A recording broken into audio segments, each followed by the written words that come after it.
Behind the ornate mahogany doors of Beacon Hill's most prestigious mansions, a photographer's dark room revealed horrors that Boston's elite would kill to keep buried. In 1887, Edgar Hartwell, a renowned Memento Mori specialist, developed what he believed would be routine post-mortem portraits of the wealthy Peton patriarch. Instead, his silver nitrate plates captured evidence of the most calculated murder in Massachusetts history. What started as a family's final tribute to their deceased. Father became a deadly game of survival when Hartwell's photographs revealed bite marks on the corpse's fingernails, defensive wounds carefully concealed by funeral makeup, and most disturbing of all, the unmistakable expression of a man who knew his killers intimately. The Peton fortune, worth over $2 million in today's currency, had been secured through matrixide, and the family would stop at nothing to ensure their photographer never left Boston alive. Before we continue with the story of Edgar Hartwell and the photographs that expose Boston's darkest family secret, make sure to subscribe to our channel and let us know in the comments what state you're listening from. Now let's discover how a simple memorial session became a fight for survival in the gaslit streets of Victorian Boston. The winter winds of 1887 howled through Boston's cobblestone streets, carrying with them the scent of coal smoke and the whispered scandals of high society. Beacon Hill stood as a crown jewel of New England aristocracy, where families like the Pembertons had built their empires through shipping, textile mills, and the blood money of questionable business practices. The neighborhood's federal-style mansions, with their distinctive purple-paned windows and wrought iron balconies, housed secrets as old as the Republic itself. Edgar Hartwell had established his photography studio on Washington Street 3 years prior, specializing in the delicate art of memento mori photography, in an era when death was a constant companion and medical photography was still in its infancy. Families of means sought to preserve their final moments with departed loved ones through carefully composed post-mortem portraits. Hartwell's reputation had grown among Boston's elite not merely for his technical skill with the large format, cameras and silver nitrate development process, but for his discretion and sensitivity during families' most vulnerable moments. The photographer was a methodical man in his early 40s with calloused hands stained permanently by developer chemicals and eyes that had witnessed more grief than most clergymen. His studio occupied the second floor of a narrow brick building, where heavy velvet drapes blocked the harsh New England light and allowed him complete control over his illumination. The workshop was arranged with scientific precision, developing trays arranged by size, bottles of chemicals, labeled in his careful handwriting, and glass plates stored in felt-lined boxes to prevent the slightest scratch that could ruin hours of work. Hartwell took pride in his craft, understanding that these portraits often became families' most treasured possessions, displayed prominently in parlors as both memorial and proof of their devotion to the deceased. His clientele consisted primarily of Boston's established families, those whose names appeared regularly in society pages and whose influence extended from the State House to the exclusive Somerset Club. These were people who valued tradition and appearance above all else, who understood that a proper memorial portrait was as essential as an elaborate funeral service. Hartwell had photographed the deceased patriarchs of shipping dynasties, the beloved matriarchs of banking families, and the tragic young victims of consumption who had succumbed despite their family's wealth and the best medical care money could buy. Boston in 1887 was a city caught between old traditions and industrial progress. The Back Bay had been filled and developed into a showcase of Victorian architecture, while the harbor bristled with steam. Ships bringing immigrants and goods from across the Atlantic. Electric streetlights were beginning to appear on major thoroughfares, though most residential areas still relied on gas lamps that cast dancing shadows and created pools of amber light in the evening darkness. Telegraph lines crisscrossed the city like a metallic web, carrying news and business communications at unprecedented speed. Yet beneath the veneer of prosperity and progress, the established families clung fiercely to their social positions, their wealth, and their secrets. Marriage was business, Inheritance was warfare, and reputation was everything. The nouveau re-industrialists might build grander mansions and throw more elaborate parties, but they could never quite achieve the social acceptance that came with generations of Boston pedigree. This tension between old money and new created an atmosphere of constant competition and barely concealed hostility among the city's elite. The Peton family embodied this complex dynamic perfectly. Cornelius Peton had built his fortune through a combination of shrewd investments, strategic marriages, and business practices that would have scandalized the public had they ever come to light. His textile mills employed hundreds of immigrant workers under conditions that barely met legal standards, while his shipping interests had profited handsomely from trade routes that skirted the edges of international law. By 1887, at age 73, Cornelius controlled an empire worth nearly $40,000, making him one of the wealthiest men in Massachusetts. His influence extended far beyond mere financial holdings.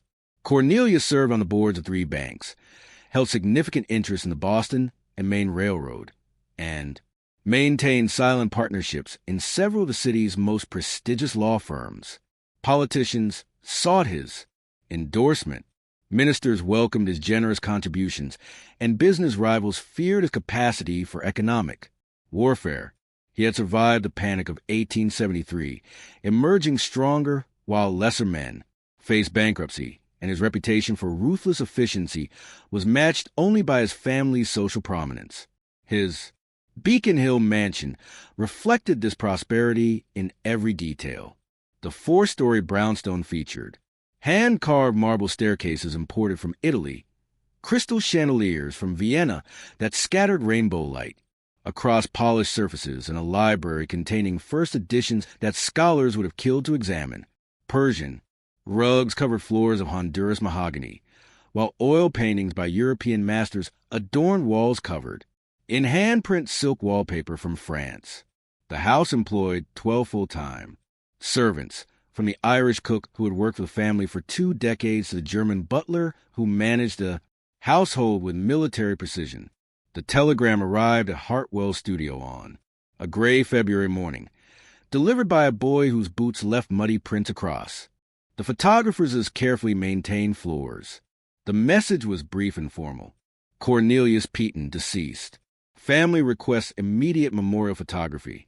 Highest compensation assured. Peton residence, Beacon Hill. Urgent attention required. Only the paper bore the Peton family seal pressed into dark blue wax with the authority of generations. Hartwell recognized the name immediately. The Peton family was Boston royalty, their influence extending from the State House to the city's most exclusive social clubs. This commission would not only provide substantial income, but also cement his reputation among the city's most elite circles. He gathered his equipment methodically. The large format camera with its brass fittings and leather, bellows, glass plate holders wrapped in felt, bottles of developer and fixer, sealed with cork and wax, and the portable lighting apparatus that allowed him to work in clients' homes. The journey to Beacon Hill took him through streets lined with elm trees, whose bare branches created intricate patterns against the overcast sky. Horse-drawn carriages navigated the cobblestones carefully, their wheels creating a rhythmic clatter that echoed off the brick facades of Federal-style townhouses. Gas lamps stood like sentinels along the sidewalks, their glass globes fogged with condensation from the morning's humidity. The Peton mansion stood like a fortress against the gray February sky, its windows reflecting the bare branches of elm trees that lined the street. 4 stories of dark brownstone rose from a foundation of granite blocks, each floor marked by rows of tall windows framed in white painted wood. Iron railings, decorated with intricate scrollwork, guarded the front steps, while a brass nameplate beside the heavy oak door proclaimed the family's residence with understated authority. Hartwell knocked on the door, his breath forming small clouds in the bitter air. The sound echoed within the house, followed by the measured footsteps of someone approaching. The butler, who answered, was a thin, nervous man with prematurely gray hair and hands that trembled slightly as he took the photographer's coat. His movements carried the precision of long service. Yet there was an underlying tension in his posture that spoke of recent stress. "Mr. Hartwell, I presume," the butler said, his German accent barely detectable after years of careful cultivation. "I am Wilhelm Krauss. The family is distraught, as you might imagine. They are gathered in the morning room, but Mr. Peton's remains are prepared in the master bedroom." The house felt oppressive despite its grandeur. Heavy draperies blocked most natural light, while gas fixtures cast dancing shadows on the walls papered in deep burgundy silk. The air carried a mixture of expensive cologne, fresh flowers from the conservatory, and something else, a metallic scent that Hartwell's experience told him was likely the result of hasty embalming. The floors creaked softly under their feet, despite the thick Persian carpets, and every surface gleamed with the kind of meticulous polish that required an army of servants. As they climbed the marble staircase, its banister carved from a single piece of mahogany and polished to mirror brightness, Krauss spoke in hushed tones about the family's grief and their desire for privacy during this difficult time. His words carried the practiced cadence of a man accustomed to managing visitors during times of crisis. Yet, there was something forced about his manner, as if he were reciting lines from a play rather than expressing genuine sentiment. The second-floor corridor stretched in both directions, lined with portraits of Peton ancestors, whose stern faces seemed to follow their progress. Oil paintings in gilt frames depicted ship captains and merchants, elegant ladies in empire waistlines, and gentlemen in Revolutionary War uniforms. The family's history was displayed here, like a gallery of achievement, each generation adding to the legacy of wealth and influence that Cornelius had inherited and expanded. The master bedroom was a shrine to wealth and taste. Cornelius Peton lay in state on the massive four-poster bed, its mahogany frame carved with maritime motifs that celebrated the family's shipping heritage. The bed itself was draped in midnight blue silk, while the body was dressed in Cornelius's finest evening wear, a black tailcoat with silk lapels, starched white shirt with pearl studs, and a silk cravat tied in, the precise Windsor knot that had been his trademark in life. The funeral director had done his work well. The corpse appeared peaceful, hands folded across the chest in the traditional pose of repose, gray hair combed perfectly, and secured with pomade that created an artificial sheen under the gaslight. His face bore the waxy pallor typical of recent embalming, yet the features retained enough of their living character to suggest a formidable personality that had dominated Boston business circles for decades. Yet something struck Hartwell as unusual immediately upon entering the room. The lighting was wrong for the time of day, suggesting the heavy curtains had been drawn for some time, and there was a faint but unmistakable odor of carbolic acid, typically used to mask other scents during the embalming process. More troubling was the arrangement of the room itself. Furniture had been moved to accommodate the photographic session, but the positioning seemed calculated rather than organic, as if someone had spent considerable time planning the visual composition. The family had specific requests for the positioning, Krauss explained, consulting a piece of paper with handwritten notes in what appeared to be Margaret Peton's careful script. They wished to be photographed individually with Mr. Peton, each in poses that reflect their special relationship with the deceased. As if summoned by this explanation, the family members began arriving in the bedroom one by one. Hartwell had encountered grief in many forms during his career, but the Peton family's behavior struck him as peculiar from the start. There was an underlying tension in their interactions, quick glances exchanged when they thought he wasn't looking, and a forced quality to their expressions of sorrow that seemed more theatrical than genuine. Margaret Peton, the widow, was a handsome woman in her late 50s with steel gray hair arranged in an elaborate shiny secured, with tortoise-shell combs. Her black mourning dress was expertly tailored in the latest fashion with jet buttons and intricate bead work that spoke of considerable expense. But her hands shook as she positioned herself beside the bed. "I want to be photographed holding his hand," she instructed her voice steady, but her eyes darting constantly toward her adult children. We were married 34 years. No one knew him better than I did. The photography session extended well into the afternoon as each family member insisted on multiple poses and specific arrangements. Artwell worked methodically, adjusting his lighting, apparatus, and carefully measuring exposure times for each shot. The process of 19th century photography required patience and precision. Each glass plate had to be prepared with light-sensitive emulsion in his portable darkroom, exposed several minutes while subjects remained perfectly still, then immediately developed in chemical baths before the silver nitrate could deteriorate. Her eldest son, Theodore, was a man of 38, with father's strong jaw and calculating eyes, though his features lacked the paternal authority that had made Cornelius so formidable in business. Circles. His morning attire was impeccable, a black frock coat tailored on Savile Row, silk vest with obsidian buttons, and polished Oxford shoes that reflected the gaslight. Yet Hartwell noticed mud on those expensive shoes, despite the butler's earlier efforts to clean the floors, suggesting Theodore had been outdoors recently in weather that would soil such fine footwear. I should be photographed with my hand on his shoulder, Theodore declared, his voice carrying the entitled tone of a man accustomed to having his wishes obeyed without question. As his heir and business partner, I was his right hand. In all things, the positioning he requested place him in a dominant stance beside the bed, his hand resting possessively on Cornelius's shoulder in a gesture that seemed more about claiming ownership than expressing grief. The youngest son, Frederick, barely 25 and bearing little resemblance to his older brother, fidgeted nervously as he waited his turn. Where Theodore projected confidence and authority, Frederick appeared anxious and uncomfortable, his fingers drumming against his thigh in a nervous rhythm that had marked his personality since childhood. His request was for a photograph of himself kneeling beside the bed, a pose that struck Hartwell as unusually submissive for a grown man. Father always said I was his favorite, Frederick muttered, though his sibling's sharp look suggested this claim was not, only disputed but actively resented.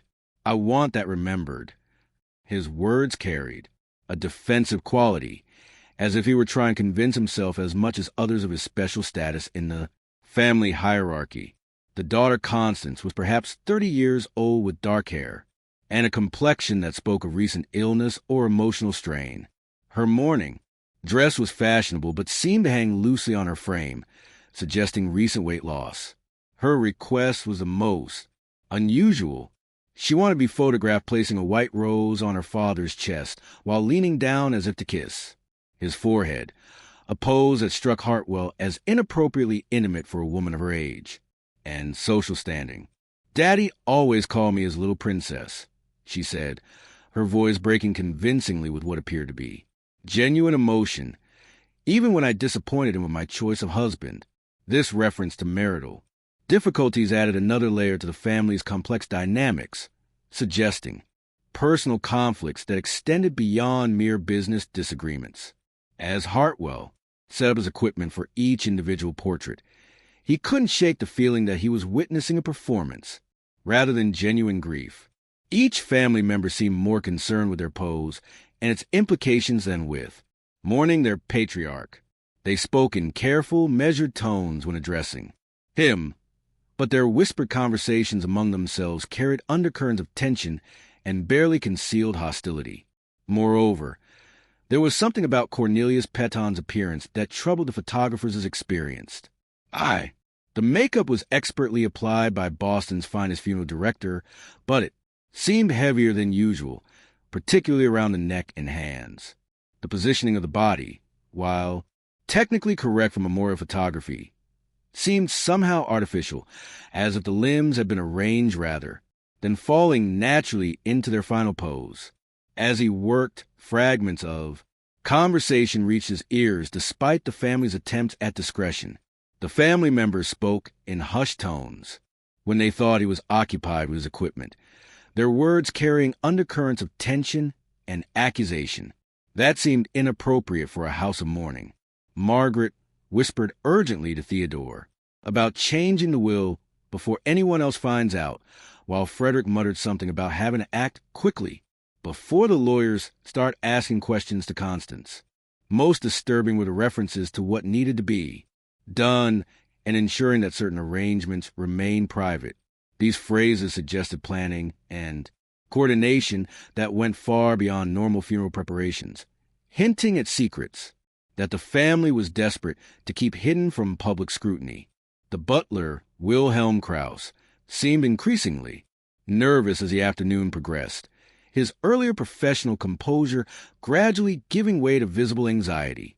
When Hartwell asked him to adjust the window curtains for better light, the man's hands trembled so badly he nearly dropped the heavy fabric. Beads of perspiration had formed on his forehead, despite the February chill that permeated the house, and his responses to simple questions carried the stammering quality of a man under tremendous stress. "Forgive me," Krauss stammered when he fumbled with the curtain cord. "This has been a most difficult time for the household. Mr. Petton's death was so sudden. We are all still adjusting to the shock of his passing." "When did he pass?" Hartwell inquired, genuinely curious about the timeline for his own records and sensing an opportunity to gather more information about the circumstances. Krauss glanced quickly toward the family members before responding, his eyes darting nervously as if seeking permission or guidance. "2 nights ago, sir. In his sleep," the doctor said. "Very peaceful," according to Dr. Morrison, who attended him, though he had complained of stomach pains earlier that evening during dinner. Something about this explanation didn't align with Hartwell's observations, though he couldn't yet articulate exactly what troubled him. If Cornelius had died peacefully in his sleep 2 nights prior, certain aspects of his current appearance seemed inconsistent with such a death. The photographer had developed a keen eye for the signs of different types of death during his years of memorial work, and peaceful deaths typically left distinct characteristics in facial expression and body positioning that seemed absent here. As the afternoon wore on and the photographic session neared completion, Hartwell began preparing to develop the first batch of plates in the mansion's converted pantry, which would serve as his temporary darkroom. The servants had cleared the space and installed the necessary equipment according to his specifications, creating a light-tight environment where he could process the glass plates with the toxic but essential chemicals of his trade. The development process itself was almost meditative for Hartwell, a ritual he perfected through years of practice. In the red-lit darkness of the improvised darkroom, surrounded by the familiar chemical odor of developer and fixer, he carefully immersed each glass plate in solution, watching as images slowly emerged from the chemical bath like ghosts materializing from another world. This particular batch contained the individual portraits of each family member with Cornelius, and as the pictures became clear under the ruby light, Hartwell began to notice details that had escaped his attention during the actual photography session. The large format plates captured extraordinary detail, every texture and shadow rendered with scientific precision. In Margaret's portrait, where she held her husband's hand in what was meant to appear as a tender farewell gesture, the positioning of Cornelius's fingers seemed awkward and unnatural, as if they had been arranged rather than falling naturally. More disturbing was what appeared to be a small scratch or mark on the back of his hand, barely visible to the naked eye, but clearly present once revealed by the unforgiving accuracy of the photographic process. The scratch was thin and precise, consistent with fingernail marks rather than accidental injury.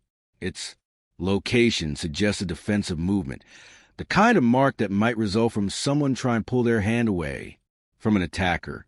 Hartwell studied the image carefully, using his magnifying glass to examine every detail, and concluded that the mark was definitely ante-mortem, created while Cornelius was still alive and struggling. Theodore's photograph with his hand resting possessively on his father's shoulder captured something even more unusual. The fabric of Cornelius's jacket appeared to be pulled or torn slightly at the shoulder seam, damage that would have been invisible without the magnification provided by the camera's precise optics. More significantly, there was what looked like a small stain on the collar that the funeral makeup hadn't quite concealed, a discoloration that appeared organic rather than accidental. The stain was dark and had penetrated the fabric in a pattern consistent with dried blood. Its location near the neck area was particularly troubling, suggesting injury to a vital area that could have contributed to death.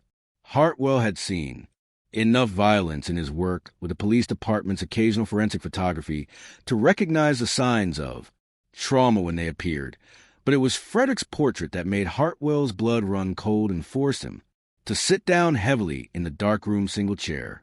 In the kneeling position beside the bed, the angle of the photograph revealed Cornelius's profile more clearly than any of the other shots, capturing details that had been obscured by the lighting during the actual session.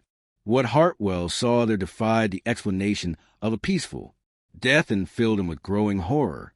The expression on the dead man's face was not one of repose, but of unmistakable terror and anguish. His mouth was slightly open, not in peaceful sleep, but as if he had been gasping for air in his final moments. His eyes were not quite fully closed, and beneath the funeral director's careful makeup, there was a tension in his facial muscles that spoke of a death that had been anything but peaceful. The angle also revealed what appeared to be bruising around the neck area, marks that had been carefully concealed by the high collar of his burial shirt. Most disturbing of all was the positioning of Cornelius's hands in Frederick's photograph. While they appeared formally folded in other shots, this angle revealed that the fingers were actually clenched into fists, the knuckles white with rigor mortis. This was not the relaxed pose of natural death, but the defensive position of someone who had fought for their life in their final moments. As Hartwell hung the developed plates to dry, his mind raced through the possibilities and implications of what he had discovered. His professional experience told him that these physical signs were inconsistent with natural death, particularly the peaceful passing that the family and their doctor had described. The scratches, the torn clothing, the expression of terror, the clenched fists, all pointed to a struggle, to a death that had been violent despite the careful preparation of the body for viewing. The following morning brought fresh snow to Boston, muffling the city's sounds and creating an atmosphere of hushed expectancy that seemed to mirror Hartwell's own sense of foreboding. He arrived early at his studio, eager to examine the developed photographs more closely in proper lighting, and with the full range of his analytical equipment. What he discovered in those silver nitrate images would haunt him for the remainder of his life and change his understanding of the Peton family forever. Under the powerful magnifying glass he used for detailed print work, the evidence became not just suggestive but undeniable. Cornelius Peton's hands showed clear. Defensive wounds, small cuts and scratches that suggested he had fought desperately for his life in his final moments. The pattern and depth of these marks indicated struggle against human attackers rather than accidental injury or medical intervention. The staining on his collar, barely visible to the naked eye, but captured with merciless clarity by the photographic process, was definitely blood that had been hastily cleaned but not completely removed. Chemical analysis would have confirmed this suspicion, but Hartwell's experienced I needed no such verification. The pattern and color were unmistakable to someone who had documented crime scenes for the police department. Most damning of all was a detail in Constance's portrait that had escaped notice initially, hidden by the angle and lighting during the actual photography session. As she leaned down to place the white rose on her father's chest, the camera's perspective had captured a clear view of Cornelius's neck area, where her pose had inadvertently displaced the high collar of his burial shirt. There, partially concealed by funeral makeup, but clearly visible in the photograph's unforgiving detail, was what appeared to be finger-shaped bruising consistent with manual strangulation. The bruises formed a pattern that suggested prolonged pressure from strong hands, the kind of marks that would result from someone being strangled slowly and deliberately rather than quickly overwhelmed. The positioning indicated that the attacker had faced their victim, looking into Cornelius's eyes as they squeezed the life from his body. This was not a crime of passion or sudden violence, but a calculated execution carried out with cold determination. Hartwell sat in his studio chair, staring at the photographs, spread across his work like pieces of a deadly puzzle, trying to process the full implications of what he was seeing.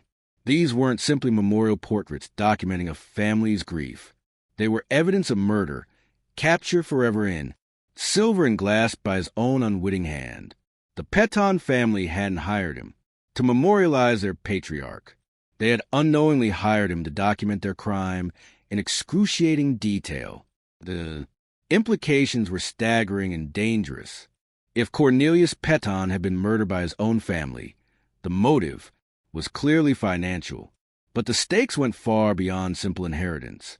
The Peton fortune was substantial enough to drive people to desperate measures, and Hartwell recalled the whispered conversations about wills and legal arrangements that he had overheard during the photography session. This wasn't just about money.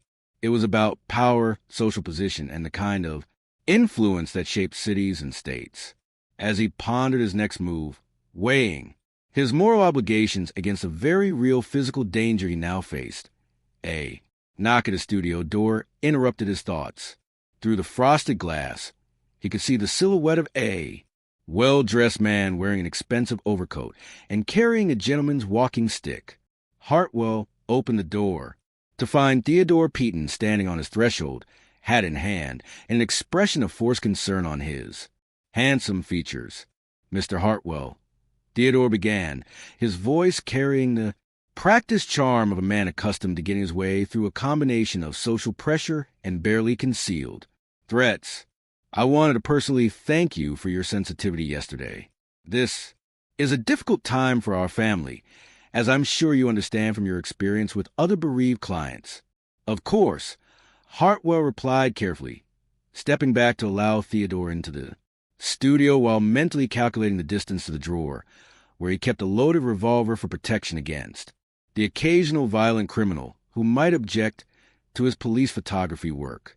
Theodore's eyes swept the studio, with the calculating gaze of a man taking inventory, noting the photographic equipment, the work's wear. Hartwell processed his images, and the locked cabinet where he stored completed photographs. His attention lingered on the developing area, as if trying to determine whether the previous day's work had been completed and what evidence might already exist. "Actually, that's why I'm here," Theodore continued, removing his gloves with deliberate slowness. "My family has been discussing the matter extensively, and we've decided that we would prefer to keep the photographs strictly private. Family only, you understand? We're prepared to pay you handsomely for your discretion and for all copies of the images, including any plates or negatives you may have produced." The offer was generous, more money than Hartwell typically earned in several months of regular work. But Theodore's manner was wrong, too casual for a grieving son, too calculating for someone making a simple business arrangement. Moreover, the request itself was highly unusual. In Hartwell's experience, families commission memorial photographs specifically to display them, to share them with friends and relatives as a way of honoring the deceased and demonstrating their devotion. "I appreciate your consideration," Hartwell said diplomatically, buying time while his mind raced through his options. "However, I do keep copies of all my work for portfolio purposes. It's standard practice in my profession, and many of my clients specifically request that their portraits be available for viewing by other potential customers." Theodore's expression hardened almost imperceptibly, the veneer of grief and courtesy slipping just enough to reveal the calculating mind beneath. "I'm afraid that won't be acceptable, Mr. Hartwell. My family values privacy above all else, particularly during our time of mourning. I'm sure you can understand our position and make an exception to your usual practices." There was something in Theodore's tone that made Hartwell deeply uncomfortable, a subtle shift from request to demand that carried the weight of social pressure and implied consequences. This was a negotiation between equals. It was an ultimatum delivered by a man who expected immediate compliance and was prepared to take unpleasant measures if he didn't receive it. Perhaps we could discuss the terms more specifically, Hartwell said, attempting to maintain the appearance of cooperation while gathering more information about Theodore's intentions. I would need to consider the financial implications of breaking with my standard practices, and there are professional considerations as, well, Theodore smiled, but the expression never reached his eyes, which remained cold and calculating as they continued to study the studio's layout. Of course, take your time to consider our offer, but please understand that time is somewhat limited. I'll return tomorrow for your answer. He paused at the door, turning back with an afterthought that felt anything but casual. I should mention that my family has considerable influence in Boston's business community. We value loyalty in our associates, and we remember those who serve us well. Conversely, we have long memories regarding those who disappoint us or fail to understand the delicate nature of certain situations. The threat was delivered with the smooth courtesy of a gentleman, but its meaning was unmistakable. Theodore was offering Hartwell a choice between cooperation and consequences, between accepting their money and facing the full weight of the Peton family's considerable power. In a city where business, relationships, and social connections determine success or failure, such threats carried real weight. After Theodore left, Hartwell locked the studio door and drew the heavy curtains, plunging the workspace into the dim red light he used for photographic development. The photographs lay spread across his work like evidence in a court trial, each image revealing another aspect of the horrible truth he had uncovered. He was no longer simply a photographer who had captured a family's grief.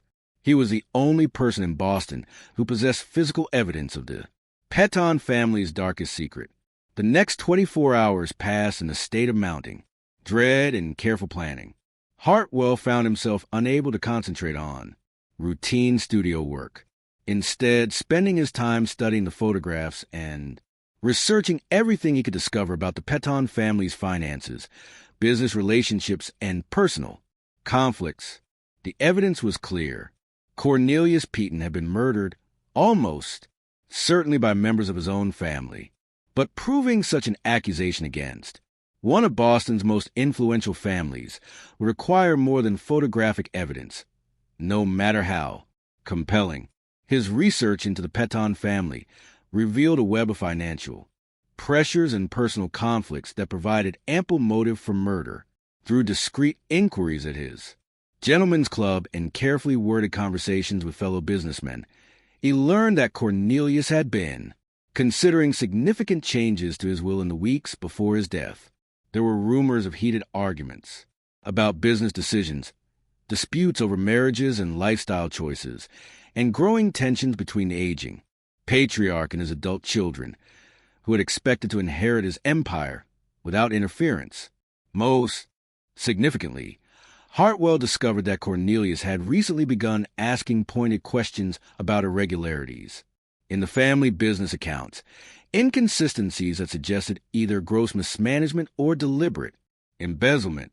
Theodore, who had managed much of the day-to-day operations for the past several years, was reportedly furious about his father's increased scrutiny and demands for detailed financial records that could expose years of questionable practices.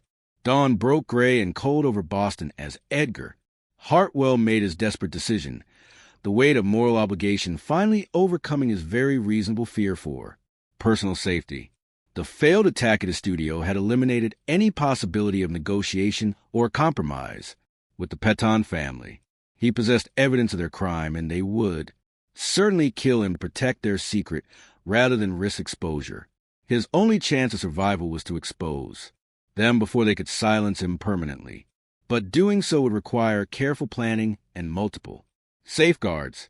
Hartwell spent the early morning hours making multiple copies of the most incriminating photographs, using his finest photographic paper and most careful techniques to ensure that every detail was preserved with perfect clarity. He prepared 6 complete sets, hiding them in different locations throughout the city, like a man distributing pieces of a treasure map. One set went to his banker with sealed instructions that it be opened if anything happened to him, while another was delivered to his sister in Providence, along with a detailed letter explaining the situation and requesting that she contact the authorities if she didn't hear from him within a week. The most dangerous gambit involved taking the original photographs directly to the Boston Police Department, despite his knowledge that the Peton family's influence extended throughout the city's power structure, including significant portions of law enforcement. Hartwell hoped that the graphic evidence would be compelling enough to force an official investigation despite any political pressure or corruption that might protect the family. Detective Inspector Michael O'Brien was a career policeman with a reputation for honesty and thoroughness that had earned him respect throughout the department. Irish by heritage but Boston be born, he had worked his way up through the ranks despite the prejudices that limited opportunities for Catholic officers in a predominantly Protestant power structure. When Hartwell appeared at his office with a leather portfolio of photographs, O'Brien initially assumed he was dealing with a routine matter involving insurance fraud or divorce proceedings. The reality was far more shocking than anything the detective had encountered in 20 years of police work. As Hartwell spread the memorial photographs across O'Brien's scarred wooden desk and began pointing out the evidence of violence, the detective's expression grew increasingly grim. The defensive wounds clearly visible on Cornelius's hands, the signs of strangulation around his neck, the expression of terror frozen on his dead face, all were indisputable ones. Attention was directed to them. "This is a serious accusation," Mr. Hartwell O'Brien said, studying the photographs with a magnifying glass while his assistant took careful notes. "The Peton family has considerable influence in the city, connections that reach into every level of government and business. If we pursue this investigation and you're wrong, both our careers will be over before the week is out." "I'm not wrong," Hartwell replied firmly, his voice steady despite the magnitude of what he was alleging. "Look at the evidence, detective. That man didn't die peacefully in his sleep, as his family claims. He was murdered in his own home by people he trusted, and his killers posed with the body to create an alibi of grief and devotion." O'Brien was ultimately convinced by the photographic evidence, but his years of experience with Boston's complex political landscape made him insist on conducting a discreet preliminary investigation before making any arrests. This caution, while professionally sound, would prove to be a fatal mistake for everyone involved. Within hours of Hartwell's visit to police headquarters, word of the investigation reached the Peton family through their extensive network of political allies and corrupt officials who had been placed in key positions throughout the city government. Theodore Peton's response was swift, ruthless, and characteristic of a man who had inherited his father's capacity for decisive action when faced with existential threats. Rather than flee Boston or attempt to destroy evidence, he decided to eliminate the threat at its source through direct violence. That evening, as Hartwell walked home from a late dinner at his neighborhood tavern, he was accosted by 3 men in a dark alley near his studio. The attack was vicious and coordinated, planned with the same methodical precision that Theodore brought to his business dealings. 2 men held Hartwell, while the third, whom he recognized with growing horror as the same servant who had attempted to break into his studio, approached with a knife gleaming in the gaslight. The blade was long and sharp, designed not for quick killing, but for the kind of slow, painful death that would send a message to anyone else who might consider crossing the Peton family. But the photographer had anticipated this possibility and had prepared for it with a thoroughness that marked all his professional work. Hidden in his coat was a small pistol, a precaution he had taken after the previous night's break-in attempt. The weapon was a Smith & Wesson revolver, compact but deadly at close range, purchased from a gunsmith who asked no questions about his customer's intentions. When the knife-wielding attacker moved close enough, Hartwell broke free from his captors through a combination of desperation and the element of surprise, then drew the weapon with practiced efficiency. The narrow alley erupted in violence as the 3 men struggled to disarm him, their shouts echoing off the brick walls and alerting residents in nearby buildings. In the chaos that followed, shots were fired, muzzle flashes illuminating the scene. In brief, hellish bursts of light. When the smoke cleared and the ringing in Hartwell's ears subsided, two of his attackers lay dead in pools of blood that reflected the gaslight like dark mirrors, while the third had fled into the night, clutching a wounded arm. The photographer himself had sustained a knife wound to his shoulder and numerous bruises from the struggle, but he was alive and conscious when police officers arrived at the scene. The gunshots had attracted attention from nearby residents, and within minutes uniformed officers were examining the bodies while Detective Inspector O'Brien took Hartwell's statement. Both dead men carried identification linking them to the Peaton household. They were servants who had been ordered to silence the photographer permanently. Their loyalty purchased with gold and their silence guaranteed by death. The failed assassination attempt provided O'Brien with a justification. He needed to move against the Peaton family despite their political connections. Armed with warrants signed by a judge who owed no favors to the family and supported by evidence from both the photographs and the dead assassin's connection to the household, police surrounded the Beacon Hill mansion just before midnight. What they found inside completed the picture of the Peaton family's guilt and revealed the full extent of their desperation to conceal their crime. Margaret Peaton was discovered in her husband's study, frantically burning business documents and personal papers. In the fireplace, the flames casting dancing shadows on her tear-streaked face as she destroyed evidence of their financial crimes. The papers included bank records, correspondence with corrupt officials, and most damning of all, a detailed plan for disposing of Cornelius's body in a way that would prevent any future examination. Theodore was found attempting to flee through the mansion's service entrance, carrying a leather satchel filled with gold coins and bearer bonds worth thousands of dollars. His plans had included immediate departure for New York, then passage on a steamship to Europe, where the family's crimes would be beyond the reach of American law. The discovery of travel documents and tickets confirmed that the entire family had been prepared to abandon their lives in Boston rather than face justice. Frederick and Constance were located in the mansion's wine cellar, where they had been hiding since learning of their hired killer's failure earlier that evening. Both were in a state of near hysteria, Frederick weeping uncontrollably, while Constance maintained the rigid composure that had characterized her behavior throughout the ordeal. Among their possessions, police found additional evidence, including Cornelius's original will, which would have left the majority of his fortune to charitable causes rather than his family. The arrest of Boston's most prominent families sent shock waves through the city's social elite and dominated newspaper headlines for weeks. As news of the murder spread beyond the immediate circle of witnesses and investigators, other dark secrets began to surface, like bodies rising from deep water.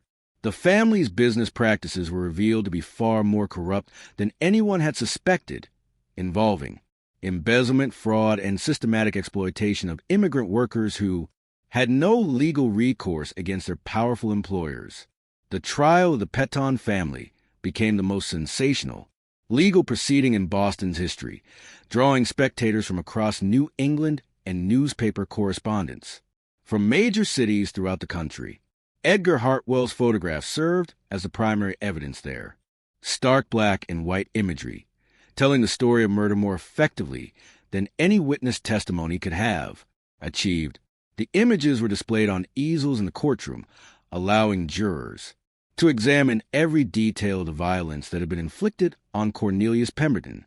The defense attorneys, among the finest legal minds that money could retain, argued desperately that the images were misleading, that the apparent signs of violence could be explained by natural post-mortem changes or standard embalming procedures. They brought in medical experts who testified about the effects of rigor mortis and the chemical processes that occurred after death, attempting to create reasonable doubt about the photographic evidence. However, the prosecution's case was strengthened by additional evidence uncovered during the investigation that followed the family's arrest. The family physician who had signed Cornelius's death certificate was revealed to have been paid a substantial sum to falsify the cause of death.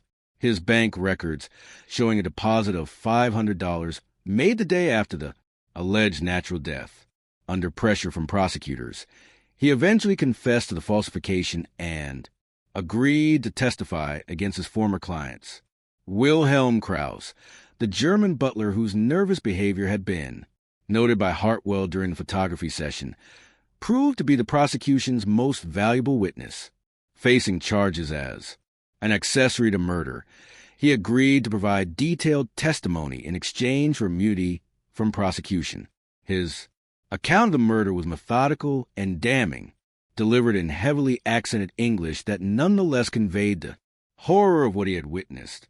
According to Krauss's testimony, the family had gathered for dinner on the night of February 14th, 1887, ostensibly to celebrate Cornelius's 73rd birthday.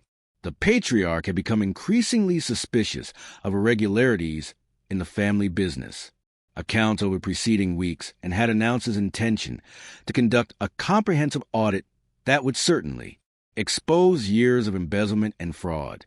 More immediately threatening to his family's interests, he had declared his intention to change his will, cutting off those family members he believed were stealing from him and leaving the majority of his fortune to charitable causes. The murder itself was a collaborative effort that demonstrated the family's capacity for calculated evil. Margaret had prepared a special birthday cake, incorporating enough arsenic to make her husband violently ill, but not immediately fatal. The poison was intended to create the symptoms of natural illness that would explain his subsequent death. As Cornelius writhed in agony from the poison, doubled over with stomach cramps and nausea, Theodore had strangled him with a silk necktie, while Frederick and Constance held his arms to prevent him from defending himself. The death had been agonizing and terror-filled, lasting several minutes as Cornelius realized that his own family was murdering him for his money.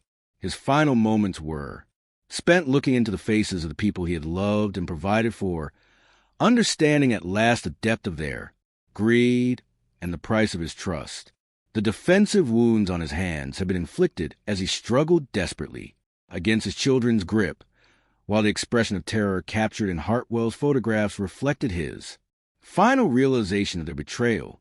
The family's plan had been simple but effective, relying on their social position and the natural reluctance of authorities to question the powerful. They would claim that Cornelius had died peacefully in his sleep after complaining of stomach pains, produce a medical certificate confirming natural causes, and proceed with a quick private funeral that would preclude any detailed examination of the body. The memorial photographs were intended to support their narrative of grief and devotion, creating a visual record that would deflect any future suspicions about their father's death. They had not anticipated that their photographer would possess the skill and experience to recognize the signs of murder, preserved in silver and glass, nor that he would have the moral courage to pursue justice despite the personal risk and professional consequences. The very technology they had employed to create false evidence of their innocence had, instead, documented their guilt with scientific precision. The verdicts were unanimous and swift. Margaret Theodore and Constance Peton were found guilty of first-degree murder and sentenced to death by hanging, their execution scheduled for the following autumn. Frederick, whose participation had been limited to restraining his father during the strangulation, received a sentence of life imprisonment with the possibility of parole after 25 years. The family's vast fortune was seized by the state under laws governing criminal forfeit, eventually being distributed to various charitable causes after legal expenses were paid. The executions were carried out on a gray October morning in 1888, witnessed by a crowd of spectators that included many of Boston's social elite who had once considered the Pemberton their equals. Margaret maintained her composure to the end, while Theodore and Constance required physical support to mount the scaffold. Their deaths marked the end of one of New England's most prominent families and served as a stark reminder that wealth and social position offered no protection against the consequences of evil.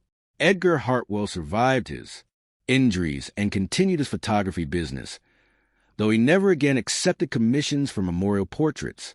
The trauma of discovering murder through his art had fundamentally changed his relationship with death and photography, leaving him unable to view deceased subjects without searching for signs of violence or foul play. He focused, instead, on landscape and architectural work, finding peace in subjects that could not conceal hidden horrors or family secrets.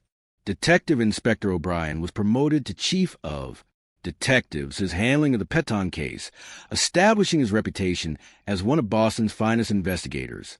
He often cited the case as an example of how modern investigative techniques, combined with emerging technologies like photography, could uncover crimes that might otherwise have remained hidden forever.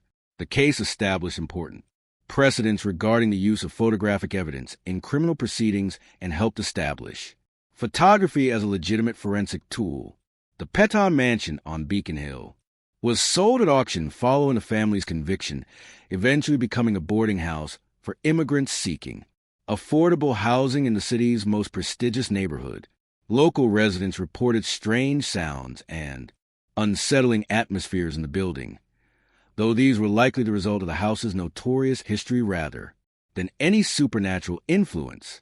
By 1900, the building had been demolished and replaced with a more modest residential structure that bore no trace of its dark past. Wilhelm Krauss disappeared after the trial, presumably returning to Germany with enough money to live comfortably for the remainder of his life. His testimony had been crucial in securing the convictions, but his role in the murder's cover-up made him a pariah in Boston's German immigrant community. Some reports suggested he had changed his name and settled in the Midwest, while others claimed he had died during the ocean crossing back to his homeland.